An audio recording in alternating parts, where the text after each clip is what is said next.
chika ako sa inyo. So, ang chika ko sa inyo ng grade 3 ako. Grade 4 na kasi ako ngayon. Nabakasyon na. So, meron sa akin bigay ng best friend ko.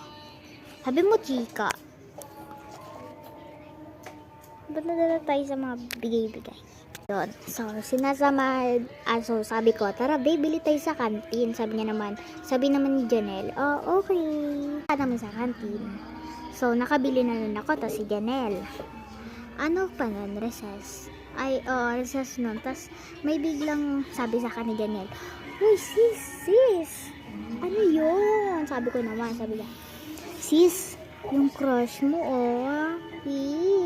tas sabi ng mga bata, tsaka tao, pati yung tindira, ayun yung crush mo. So, ako naman tong siyamangot lang. Galit na galit ako, guys. Kasi nga, may iba na siya, diba? So, yung pagtingin ko talaga sa kanya, nagkatitigan talaga kami. Sabi niya, diba? Kunyari, ikaw yung crush ko. Uy, hindi. So, nakaganon. Kunyari, ito yung mata ng crush ko. So, ito yung mata ko. Sabi niya, diba? Ito yung mata ng crush ko. Sabi namin dalawa. Yun lang. Nagkatitigan talaga kami. Yung parang ganun tabi, Yan. Parang ganyan lang, Ganon. Lakas mo, Lakas mo kumaka-OA. Nagkagantitigan kami ng ganito. Wait lang. Parang ganun lang, Parang ganun lang talaga. So, tuloy natin yung kwento. Malapit na maubos ang minute. Nga. So, di ba nakasimangot ako. Tapos yung crush ko, nakatitig pa rin sa akin.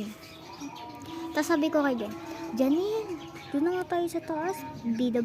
Tapos, nung pag-akit namin, bigla ko nakita si, Mercy. Yun, kasi yung ex niya, So, pagtingin ko, nagkatitigan kami ulit ng crush ko, Sabi niya, hoy, ba't mo tinitignan to? Si King, ha? Sabi ko naman, siya kaya yung sa akin, lagi lumalapit. Bumili nga lang ako dito sa kantin, kasama ko yung best friend ko, At saka, wala naman ako sa yung ginagawa. And nag-English pa nun ako, and titig lang naman yun, Mercy, Mercy,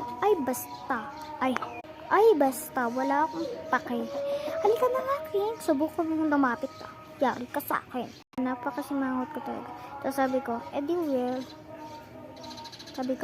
wag.